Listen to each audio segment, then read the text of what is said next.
आज हम सभी 14 सितंबर के बाबा के साकार मधुर महावाक्य सुनते हैं। मुरली का सार है, मीठे बच्चे तुम अभी सच्ची सच्ची पाठशाला में बैठे हो। यह सत्संग भी है, यहाँ तुम्हें सत बाप का संग मिला है जो पार लगा देता है। बाबा ने आज इस विश्वविद्यालय को क्या नाम दिया?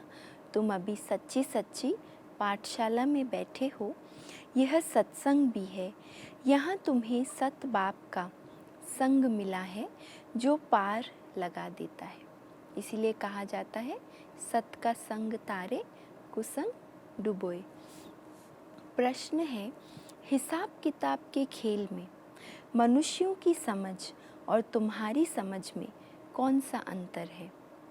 उत्तर है, मनुष्य समझते हैं यह जो दुख सुख का खेल चलता है, यह दुख और सुख सब परमात्मा ही देते हैं, और तुम बच्चे समझते हो कि यह हर एक के कर्मों के हिसाब का खेल है। बाप किसी को भी दुख नहीं देते, पिता कभी बच्चों को दुख दे नहीं सकता, तो हर एक अपने कर्मों के ही अनुसार सुख भी पाता है और दुख भी पाता है। अगर भगवान सुख देता, पिता होकर अगर बच्चों को सुखी करता, तो सबको एक समान सुख देता। तो आगे पीछे या ऊपर नीचे जो आज जीवन की स्थिति है वो नहीं रहती। इसलिए हर एक के कर्मों के हिसाब का ये खेल है। वह तो आते ही हैं सुख का रास्ता बताने। ये भी बहुत समझने की बात है कि हम अपने कर्मों के कारण जब बहुत दुखी और अशांत हो जाते हैं और अपने पिता परमात्मा को पुकारते हैं, तब परमात्मा आते हैं हमें सुख का सच्चा रास्ता बताने। बाबा कहते हैं, बच्चे मैंने किसी को भी दुखी नहीं किया है, ये तो तुम्हारे ही कर्मों का फल है। गीत है, इस पाप की दुनिया से दूर कहीं ले चल, सुख चैन हो जहाँ ले चल हमें वहीं ले चल। ये दुनिया में मनुष्य भगवान को याद करके गीत गाते हैं कि हमें उस दुनिया में ले चलो जहाँ सुख और चैन है। ओम शांति।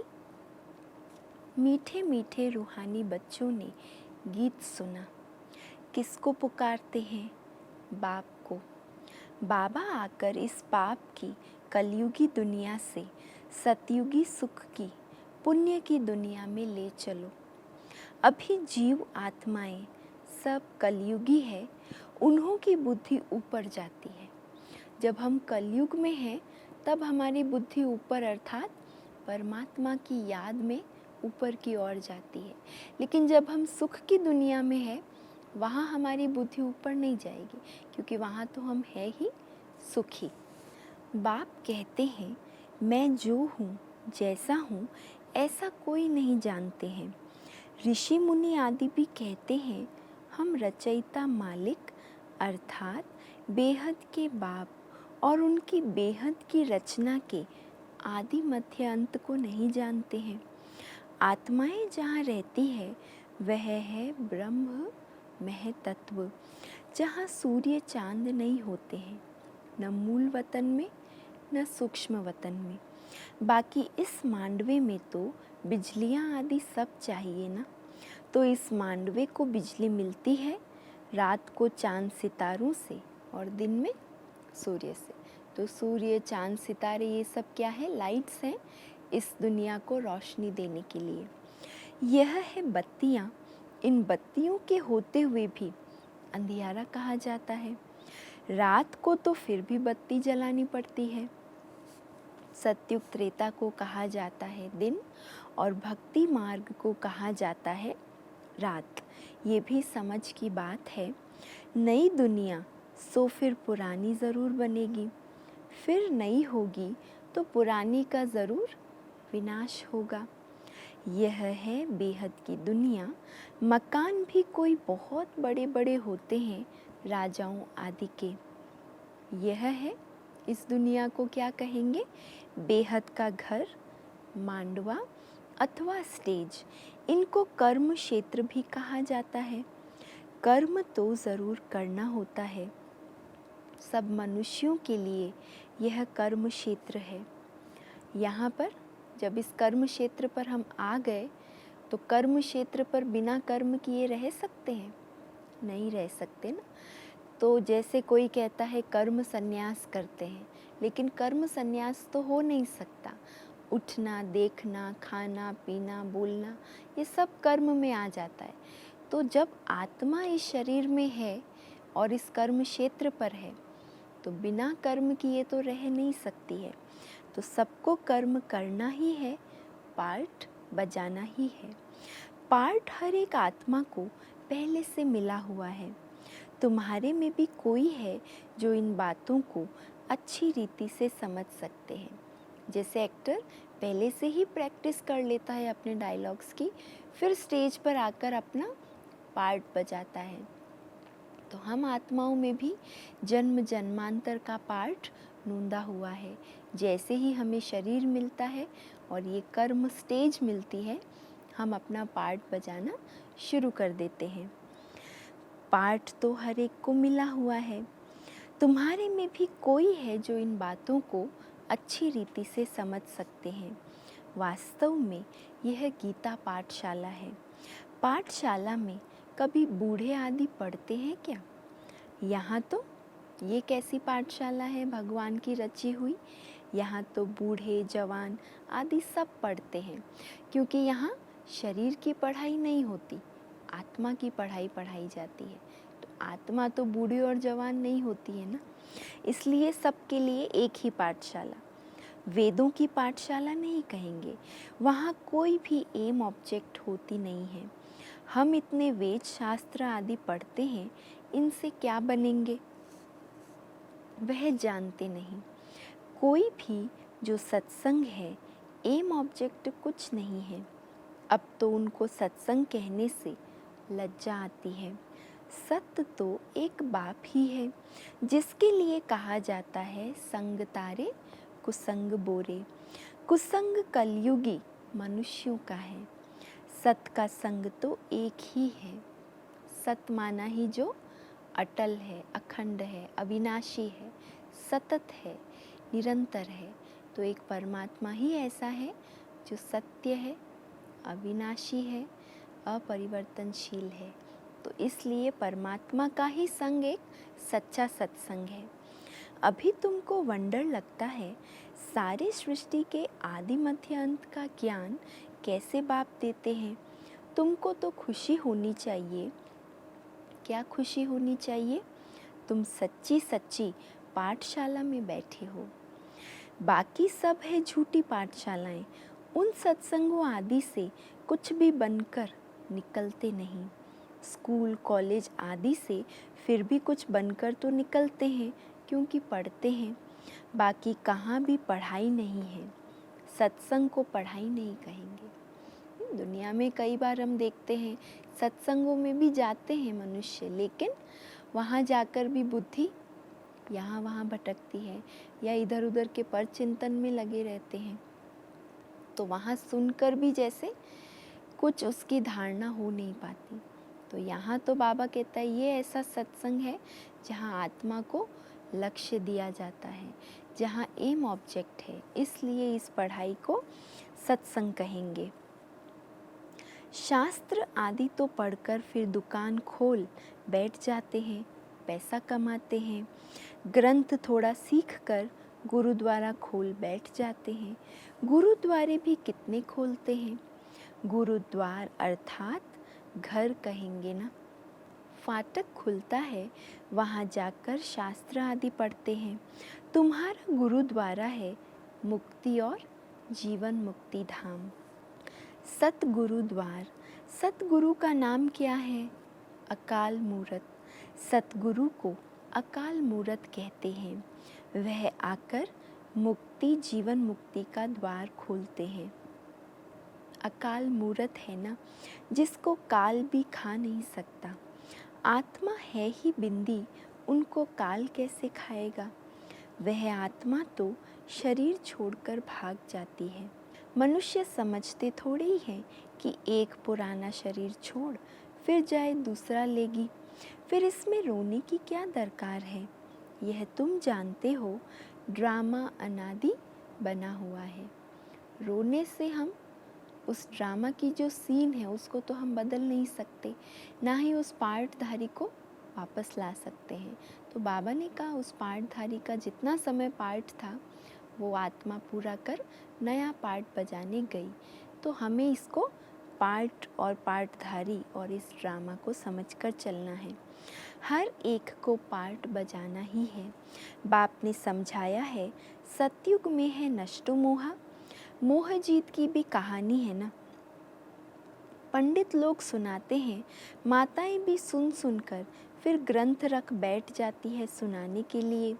बहुत मनुष्य जाकर सुनते हैं, उनको कहा जाता है कन्नरस। ड्रामा प्लान अनुसार मनुष्य तो कहेंगे हमारा दोष क्या है। बाप कहते हैं तुम हमको बुलाते हो कि दुख की दुनिया से ले जाओ। अब मैं आया हूँ तो मेरा सुनना चाहिए ना। बुलाया उसको जिस काम के लिए, अब वो करने आया है तो उसका कहना भी मानना चाहिए ना। बाप बच्चों को बैठ समझाते हैं, अच्छी मत मिलती है तो वह लेनी चाहिए ना। तुम्हारा भी कोई दोष नहीं है, ये भी ड्रामा था। बाबा हमें भी दोष नहीं देते। बाबा कहते ये भी ड्रामा में बच्चों का पार्ट था।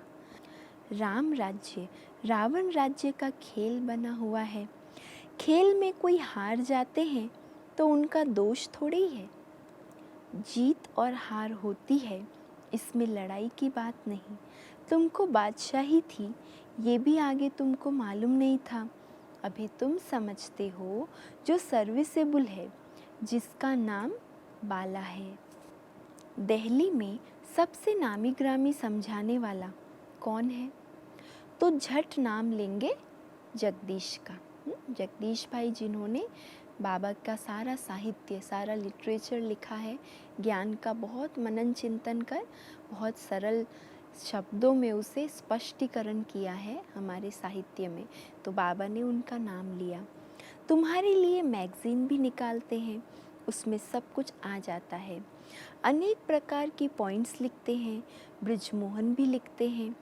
लिखना कोई मासी का घर थोड़ी ही है। ज़रूर विचार सागर मंथन करते हैं, अच्छी सर्विस करते हैं। कितने लोग पढ़कर खुश होते हैं, बच्चों को भी रिफ्रेशमेंट मिलती है।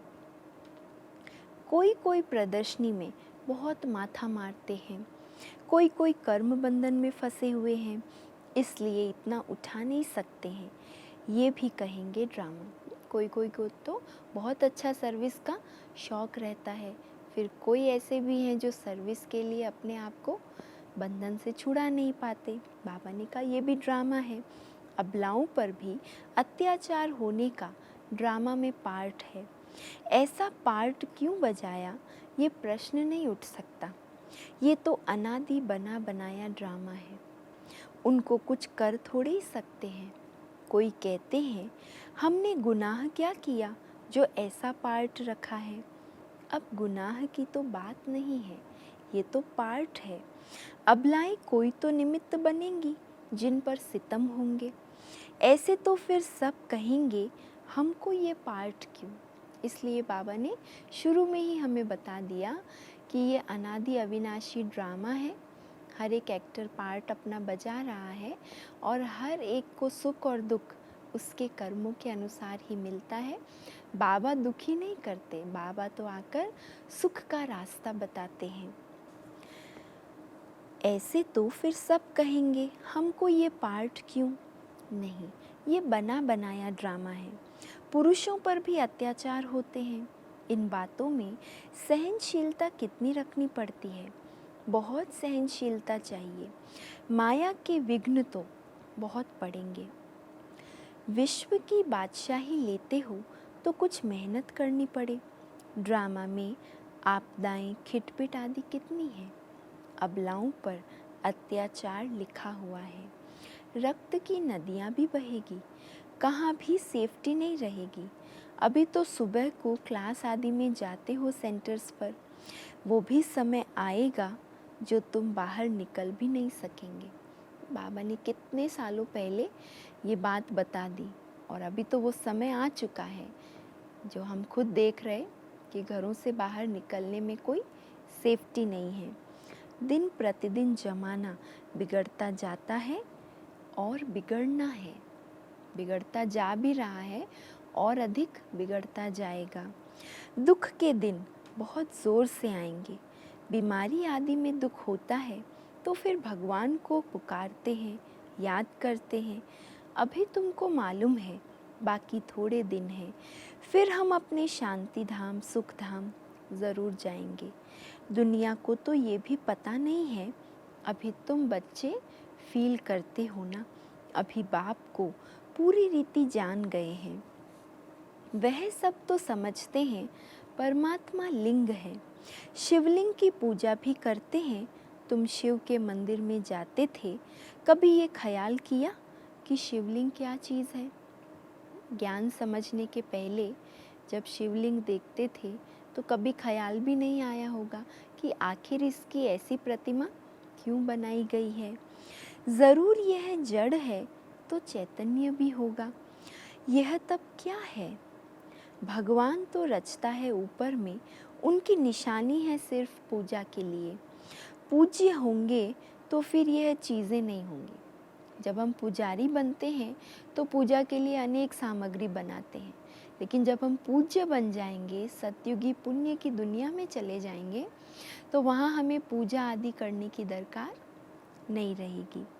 शिव काशी के मंदिर में जाते हैं, किसको पता थोड़ी है भगवान निराकार है। हम भी उनके बच्चे हैं। बाप के बच्चे होकर फिर हम दुखी क्यों हैं? विचार करने की बात है ना। आत्मा कहती है हम परमात्मा की संतान हैं, फिर हम दुखी क्यों हैं? बाप तो है ही सुख देने वाला। बुलाते भी हैं, हे भगवान हमारे दुख मिटाओ। वह कैसे मिटाएं? दुख सुख यह तो अपने कर्मों का हिसाब है। मनुष्य समझते हैं सुख का एवजा सुख और दुख का एवजा दुख परमात्मा ही देते हैं। एवजा माना रिटर्न, उन पर रख देते हैं। बाप कहते हैं मैं कभी दुख नहीं देता हूँ, मैं तो आधा कल्प के लिए सुख देकर जाता हूँ। ये फिर सुख और दुख का खेल है। सिर्फ सुख का ही खेल होता फिर तो यह भक्ति आदि कुछ ना हो। भगवान से मिलने के लिए ही यह भक्ति आदि सब करते हैं ना। हर खेल के दो पहलू होते हैं, दोनों पड़ाव होते हैं, हार और जीत दोनों होते हैं। हर बात का दो पहलू होता है, सकारात्मक और नकारात्मक। ऐसे ही बाबा कहते हैं इस सृष्टि रूपी रंगमंच पर हम भी जो नाटक खेल रहे हैं, हम भी जो खेल खेल रहे हैं, उसमें भी सुख और दुख दोनों प्रकार का खेल है। अब बाप बैठ सारा समाचार सुनाते हैं। बाप कहते हैं तुम बच्चे कितने भाग्यशाली हो, उन ऋषि मुनियों आदि का कितना नाम है। तुम हो राज ऋषि, वह है हठयोग ऋषि। ऋषि अर्थात पवित्र। तुम स्वर्ग के राजा बनते हो तो पवित्र ज़रूर बनना पड़े। सत्युग त्रेता में जिनका राज्य था उनका ही फिर होगा, बाकी सब पीछे आएंगे। तुम अभी कहते हो हम श्रीमत पर अपना राज्य स्थापन कर रहे हैं। पुरानी दुनिया का विनाश होने में भी समय तो लगेगा ना। सतयुग आना है और कलयुग जाना है, तो सदा ही सुख और सदा ही दुख नहीं रहेगा। जैसे दिन और रात ये चक्र घूमता है, ऐसे सुख और दुख का चक्र भी घूमता है। लेकिन सबसे विशेष बात यही है कि दुख के समय पर भी परमात्मा आकर सुख की ऐसी विधि समझाते हैं, ऐसी सिद्धि हमें देते हैं कि हम दुख के वातावरण में भी आत्मा को सुख शांति की स्थिति में स्थित कर सकते हैं। तो इसलिए बाबा कहते हैं सतयुग आना है और कलयुग जाना है। कितनी बड़ी दुनिया है, एक एक शहर मनुष्यों से कितना भरा हुआ है। धनवान आदमी दुनिया का चक्र लगाते हैं, परंतु यहाँ सारी दुनिया को कोई देख ना सके। कितना भी पैसा हो, लेकिन सारी दुनिया का चक्कर तो लगा नहीं सकते ना, इतनी बड़ी विशाल दुनिया, इतने शहर हैं, सारा तो देख ना सके। हाँ, सतयुग में देख सकते हैं, क्योंकि सतयुग में है ही एक राज्य। यहाँ तो एक से दूसरे देश में जाएंगे तो बहुत सारी उसके लिए फॉर्मेलिटीज़ करना पड़ता है, बहुत सारी उसके लिए हाँ अरेंजमेंट्स चाहिए, भाषा की तकलीफ़, खाने पीने की तकलीफ़, कहीं वातावरण की तकलीफ़, तो हर प्रकार की यहाँ लिमिट्स हैं। सतयुग में है ही एक राज्य, इतने थोड़े राजाएं होंगे। यहाँ तो देखो कितनी बड़ी दुनिया है, इतनी बड़ी दुनिया का चक्र कौन लगाए। वहाँ तुमको समुद्र में जाने का नहीं है, वहाँ सीलोन, बर्मा आदि होंगे नहीं, कुछ भी नहीं।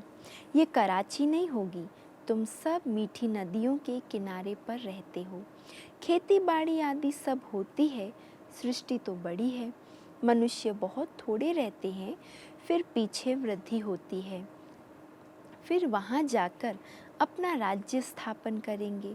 धीरे धीरे हप करते गए, अपना राज्य स्थापन कर दिया। अभी तो सबको छोड़ना पड़ता है, एक भारत ही है। बाबा भारत की कितनी सुंदर महिमा बता रहे। एक भारत ही है जिसने किसी का भी राज्य छीना नहीं है।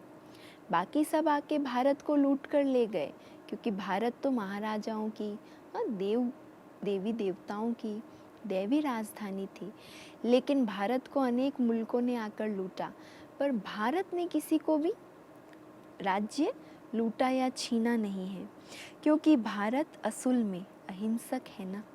भारत ही सारी दुनिया का मालिक था और सब पीछे आए हैं जो टुकड़े टुकड़े लेते गए हैं।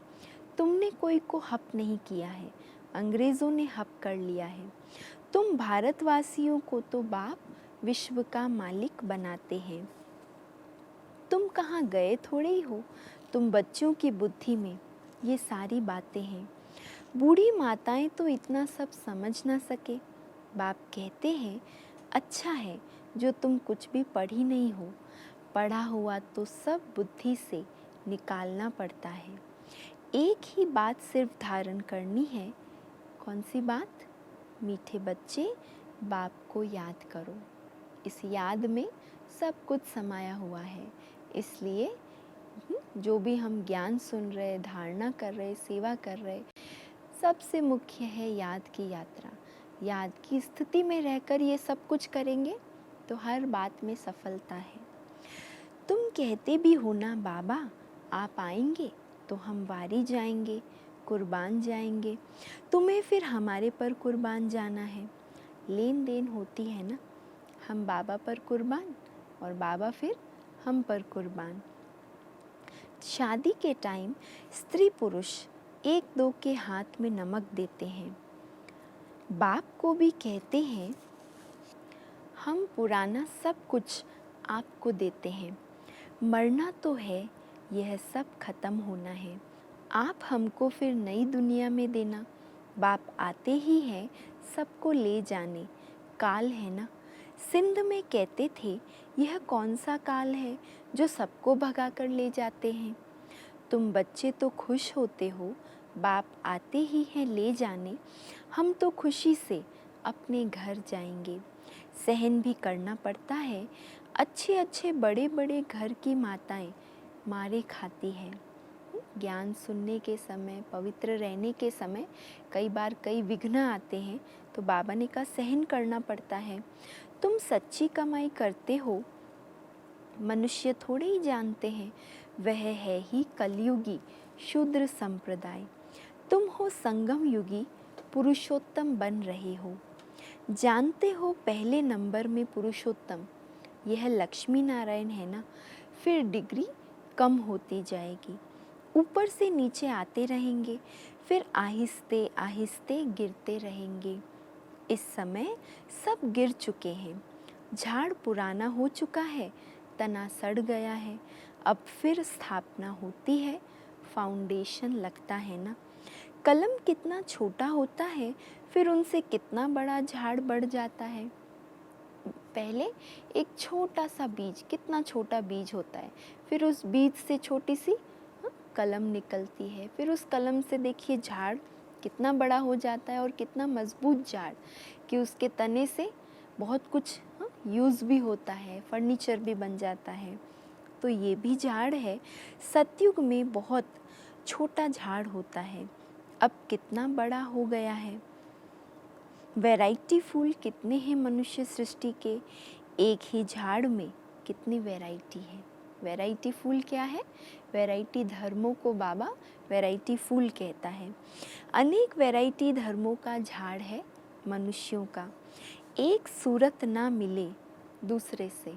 ये भी कितनी बड़ी वंडरफुल कुदरत है कि इस सृष्टि में जितने मनुष्य हैं, एक की शक्ल ना मिले दूसरे से। बना बनाया ड्रामा है ना, एक जैसा पार्ट कोई का हो नहीं सकता। इनको कहा जाता है कुदरती बना बनाया बेहद का ड्रामा। इनमें भी बनावट बहुत है। जो चीज़ रियल होती है वह ख़त्म भी होती है, फिर 5000 वर्ष के बाद रियलिटी में आएंगे। चित्र आदि भी कोई रियल बने हुए थोड़े ही हैं। ब्रह्मा की भी शक्ल तुम फिर 5000 वर्ष के बाद देखेंगे। इस ड्रामा के राज को समझने में बुद्धि बड़ी विशाल चाहिए। और कुछ ना समझो, सिर्फ एक बात बुद्धि में रखो। अभी बाबा इतनी सारी ज्ञान की गहरी गहरी बातें सुनाकर पूरा विस्तार को सार में समेट देते हैं, और बाबा सार में एक ही बात बता रहे, और कुछ समझो या ना समझो, सिर्फ एक बात बुद्धि में रखो। क्या रखनी है? एक शिव बाबा, दूसरा ना कोई। आत्मा का एक शिव बाबा ही है, बाकी कोई भी आत्मा का सच्चा मित्र, सच्चा साथी हो नहीं सकता। यह आत्मा ने कहा, बाबा हम आपको ही याद करेंगे। ये तो सहज है ना, हाथों से कर्म करते रहो और बुद्धि से बाप को याद करते रहो। इसीलिए कहावत है, हथ काटे दिल यार्डे। हाथों से कर्म करो, बुद्धि से बाबा को याद करो। अच्छा, मीठे मीठे सिके लधे बच्चों प्रति माता पिता बाप दादा का याद प्यार और गुड मॉर्निंग। रूहानी बाप की रूहानी बच्चों को नमस्ते, और हम सब रूहानी बच्चों की रूहानी माता पिता बाप दादा को याद प्यार, गुड मॉर्निंग और नमस्ते। धारणा के लिए मुख्य सार।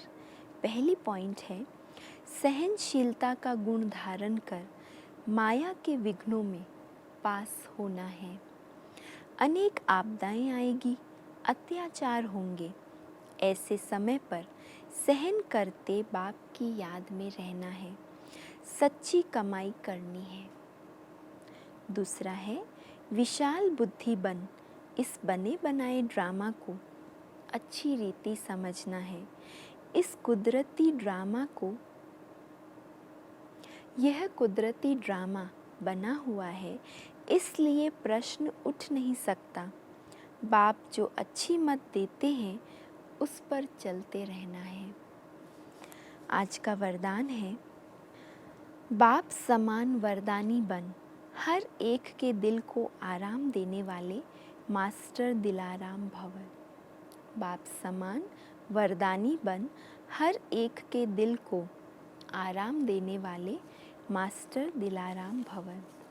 जो बाप समान वरदानी मूरत बच्चे हैं, वह कभी किसी की कमज़ोरी को नहीं देखते। वह सबके ऊपर रहमदिल होते हैं। जैसे बाप किसी की कमज़ोरियाँ दिल पर नहीं रखते, ऐसे वरदानी बच्चे भी किसी की कमज़ोरी दिल में धारण नहीं करते। वे हर एक के दिल को आराम देने वाले मास्टर दिलाराम होते हैं। इसलिए साथी हो या प्रजा, सभी उनका गुणगान करते हैं। सभी के अंदर से यही आशीर्वाद निकलती है कि यह हमारे सदा स्नेही, सदा सहयोगी हैं। जो बाप समान बच्चे हैं वो बाबा के जैसा औरों के भी दिलों को आराम देने वाले होते हैं, है ना। तो बाबा कहते हैं जैसे बाबा किसी की कमज़ोरी दिल पर नहीं रखते, ऐसे वो बच्चे, वरदानी बच्चे भी किसी की कमज़ोरी को दिल में धारण नहीं करते। सभी के सदा स्नेही और सदा सहयोगी होते हैं। स्लोगन है, संगम युग पर श्रेष्ठ आत्मा वह है जो सदा बेफिक्र बादशाह है। संगम युग पर श्रेष्ठ आत्मा वह है जो सदा बेफिक्र बादशाह है। आज का अव्यक्त इशारा है, भक्त आत्माएं जब आपकी जड़ मूर्तियों के आगे जाते हैं तो वह मूर्तियां बोलती तो कुछ भी नहीं है, फिर भी भक्त लोग उनसे कोई न कोई प्राप्ति करके आते हैं। वह उनकी दिव्यता के वाइब्रेशन से और दिव्य नैनों की दृष्टि को देख वाइब्रेशन लेते हैं। उनके मस्तक द्वारा, नैनों द्वारा दिव्यता की अनुभूति होती है। आप सभी ने चैतन्य में यह सेवा की है, तब तो जड़ मूर्तियाँ बनी हैं। तो दृष्टि द्वारा शक्ति लेना और दृष्टि द्वारा शक्ति देना, यह प्रैक्टिस करो। क्या प्रैक्टिस करना है अभी वर्तमान समय? दृष्टि से शक्ति लेना और देना, क्योंकि अनुभव कराने के लिए वाचा की शक्ति नहीं, लेकिन हमारी दिव्यता, हमारी मन की जो श्रेष्ठ स्थिति है वो हमारी कार्य करेगी। तो इसलिए अभी ये दिव्य सेवा करने की आवश्यकता है। अच्छा, ओम शांति।